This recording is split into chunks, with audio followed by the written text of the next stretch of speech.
I think I figured this out. I wanted to I wanted to bring the mic tonight because I wanted you guys to hear me projecting.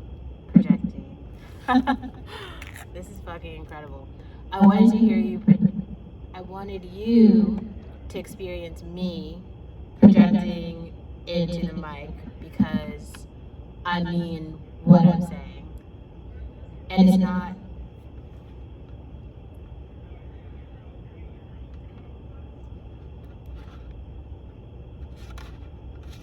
Hold on a second.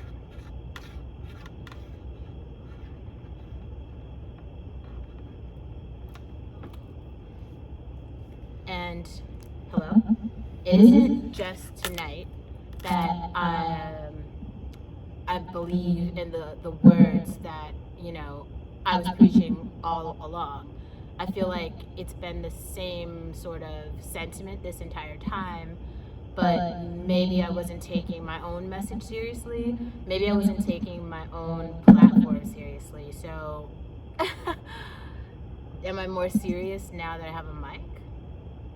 I don't think so, but I do feel like, in a sense, some of the things that I've tried to say in the past have been lost in blog posts, in Twitter tweets, in medium floods, in text message chains, and even in things that I wasn't able to say out loud for so many reasons, mostly because of other people's critique about the validity of my words, given what their perception is of me as a person. So hopefully being more intentional with the mic helps. Projecting out loud helps. I don't know if it fucking will, but I don't see at this point how it could hurt. Also, there's got to be something I'm missing about this mic. It's like sometimes it takes in the volume and sometimes it doesn't. Alright, so yesterday I wrote something. And I kind of wanted to read it out loud to you.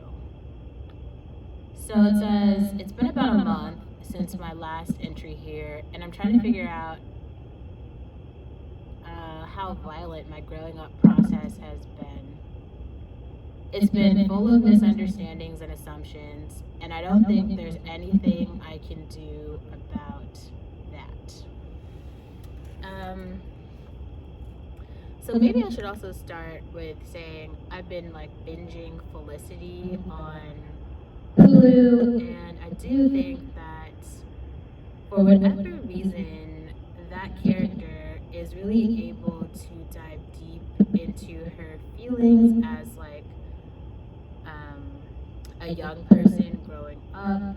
She's able to like fully express adolescence, like intimate relationships, meaningful relationships with female and male friends, and that's something that I personally have gone through this last year that I didn't want to brush over. A lot of you are new here, you're new to me, or you're becoming more familiar with me and my style of rhetoric and speech, and that's fine. Like, I'm not trying to change that, I'm not trying to alter it, but it's new for you. But I've been this way. I'm not new here, and my perspective is also not new. You are just new to experiencing me in this way that has been unique to me for some time. And I realize how that could be strange for you. But also, I just really want to get to a place where we seriously normalize different types of women on screen, on camera, in fucking life, because I am not a trope or like stereotype of some thing that there's no character on any television show that represents me except possibly Shahidi on Grownish, but even I am not that privileged. So no, I lie somewhere in between that. Maybe I really am other, but I'm just saying. I have something to say. And I always have. But I bought a fucking mic at the dollar store and now you're forced to listen. So suck it. So, oh, that's a good one.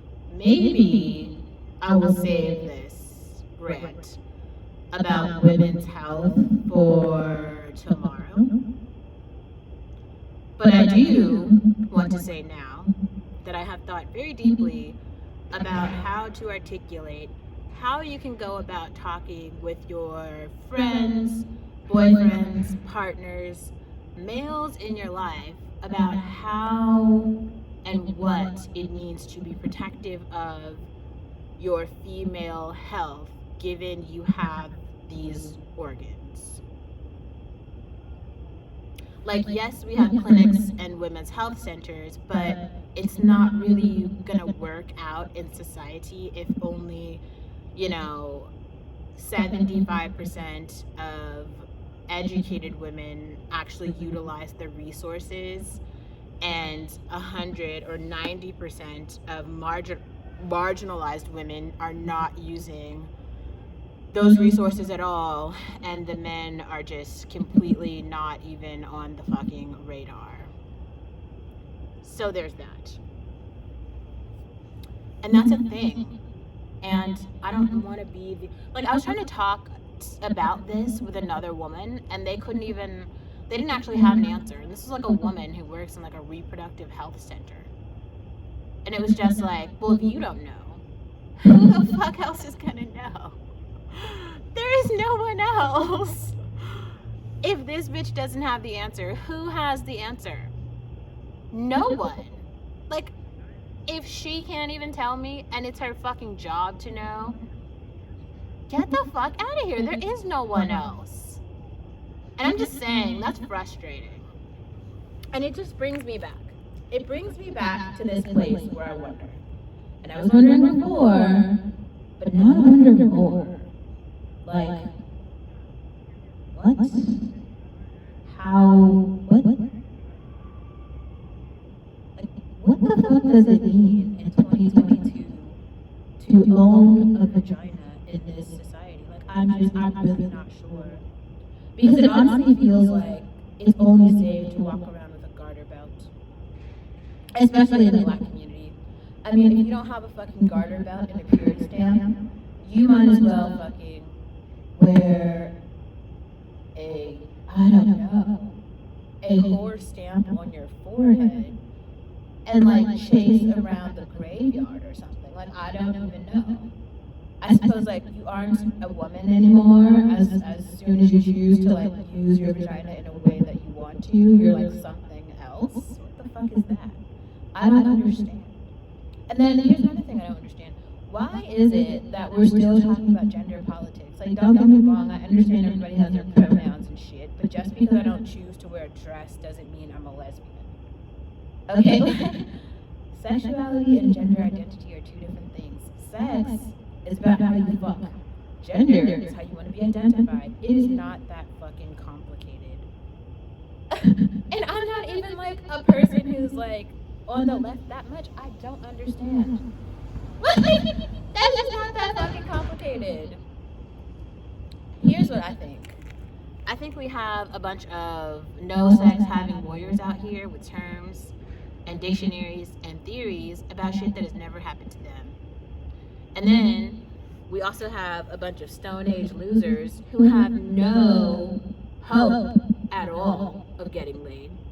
And they too have opinions about women that they don't have access to. For instance, this is actually an example of something else.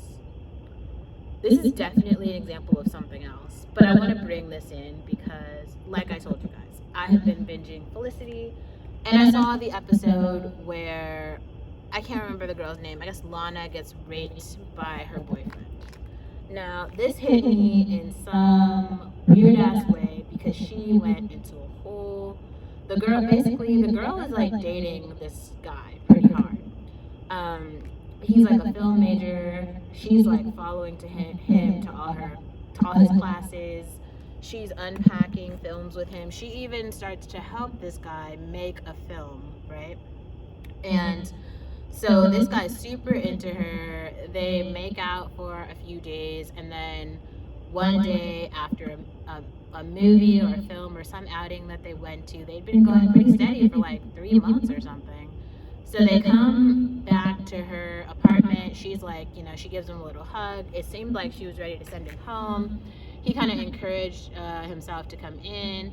And then, they start making out in his bed. And virtually, this is when the rape happens. Now, we can get really political about like how it looked and exactly what happened.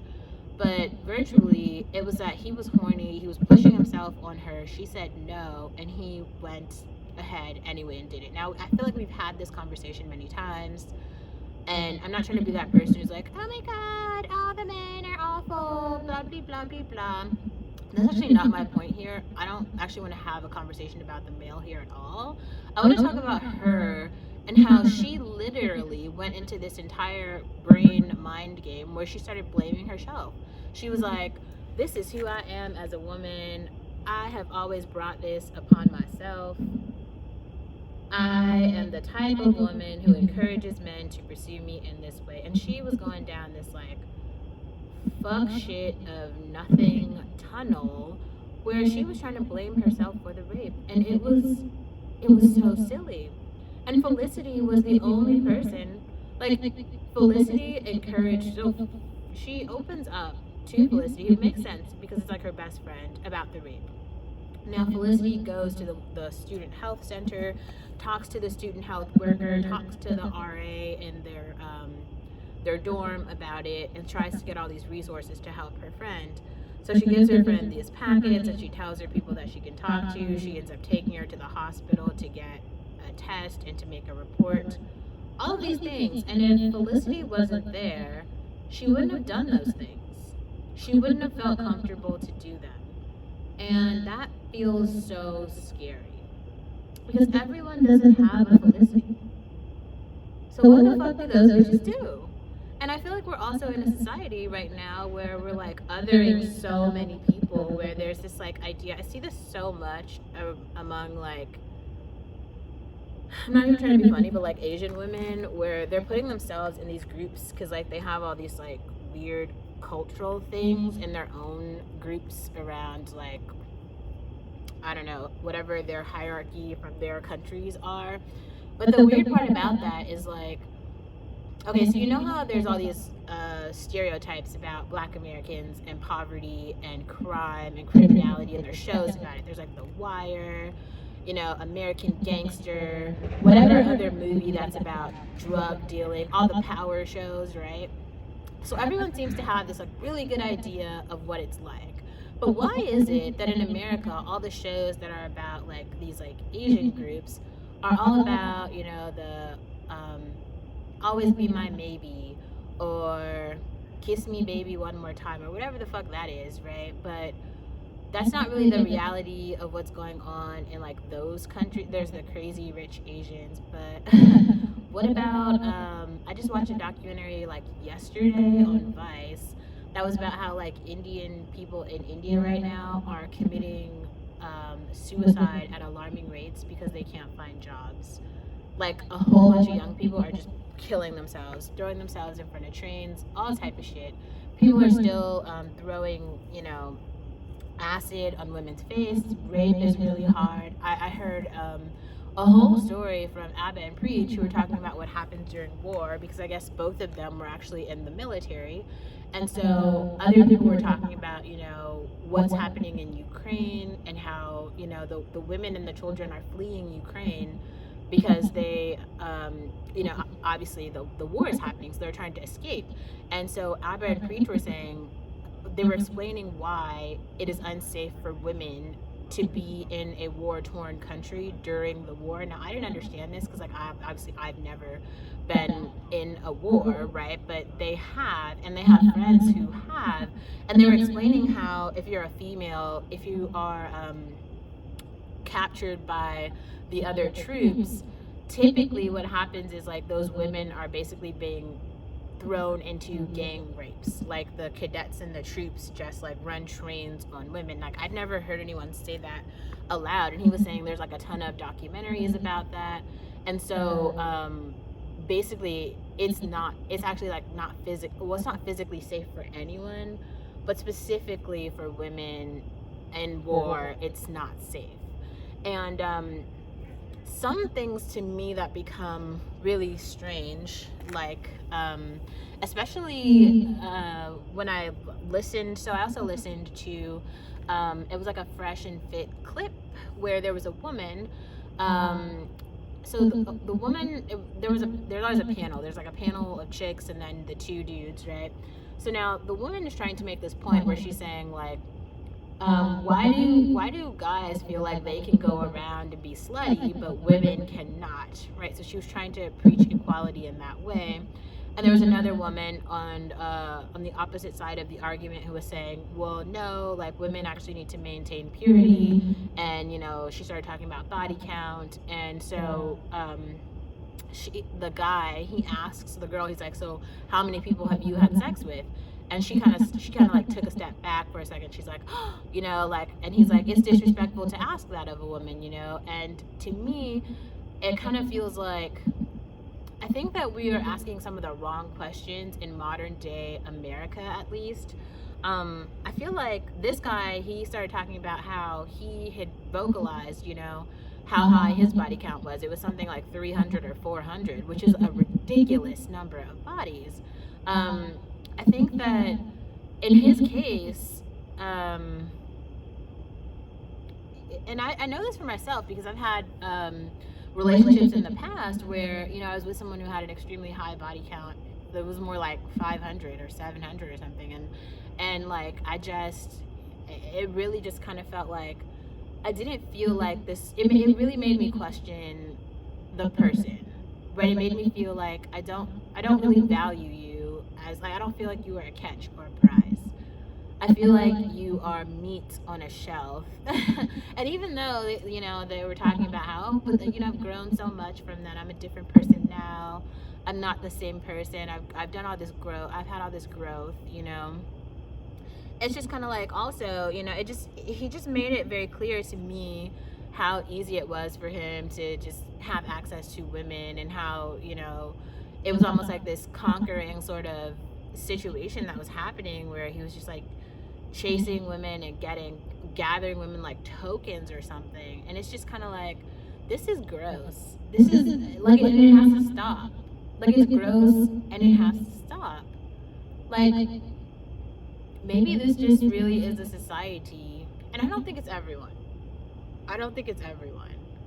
But I do think it's some people, and a lot of people, and especially in this, like, rap, sports, entertainment sort of like culture, where this like exploitative idea and ideals around who women are and who women belong to are becoming, not even becoming, they are mainstream. And it's almost as if, women are commodities, and I want to see more women doing other things rather than being in relationships or being property of, in some way, a male. I think maybe we need to go back to a point in time where people are thinking about sex for reproduction and not just for recreation. Because this doesn't sound fun. It's not fun. It doesn't seem fun or safe. It's like so many feelings are getting hurt, and it does feel like, I don't want to have a low value, high value conversation, but it seems like these low value men are out here, parading around rings that they don't have and they don't want to offer to anyone. And I actually don't think that there are women out here who are saying, oh my God, I really want for you to be my blah, blah, blah. I feel like last year I was in such a space where it was like, to me, kind of everyone felt a little scary. It really felt like, I don't know, none of these people feel safe. All of these people seem like predators. And then I feel like what I did for myself last year was validate that. So, like, I suppose, I don't know, I just find it useful this year to talk about it. should not be silent about that. But that wasn't actually, that was the first sentence of the blog post. I actually want to just turn to the second page because I think we're going to lose some of the battery power here. But I've seen, when I was younger, you guys, well, if you know me, you know that I really value Aaliyah as an artist. And I just felt like she inspired me so much because, you know, she was this golden brown girl who was up, she was moving, she was singing, she had songs, she had phrases, she had words, she had experiences, and that made me happy. It made me feel like, wow, if she can do it, then I can do it. And I realized now that I wasn't the only person who felt that way. And the inspiration that she gave me, she gave so many others. And we really need that for the next generation of youth, to tell new stories, to tell stories that are, to tell stories that represent what's happening in today's society, in today's culture, in today's economy. And I guess I want to be one of those people who tells those stories. And I didn't feel like that before. I felt like it wasn't my responsibility. I felt like I was waiting for someone else to do it. And I don't know why I thought someone else would do it. I don't think so now. I don't think other people will do it. I think that other people are too afraid to do things because they just have fear. They have fear. They're afraid that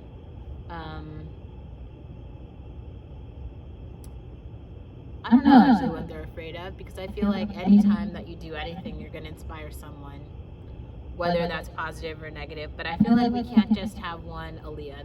That's what my point was, and that's actually what I wrote about. There can't just be one. And I remember when I was younger, I was so protective of her being the greatest that I was like using this narrative of putting down other people in order to lift her up. And I realized in the same way that I did that, other people were doing that to her. So instead of just appreciating her work for what it was, other people were saying, no, she's not that great, because instead of her being great, there's this other person who's even greater, as though there can't be two people who are great. Like, there's never only one seat. And if there is, there's always a way to pull up a chair or simply create a new stage.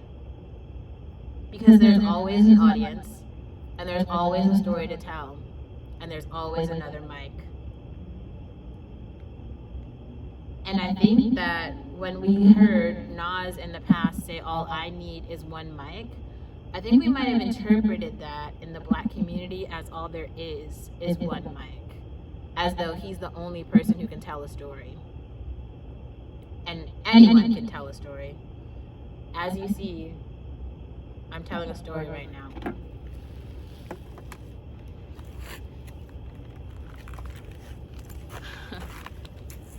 Now, guys, I don't know if this was actually helpful for you. In a way, I hope that it was.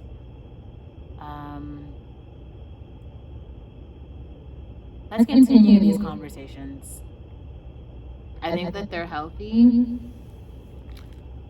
but I also think that they're kind of necessary, because no one else is going to tell these stories for us. It is just us, unfortunately. All right. Good night, ladies and gentlemen.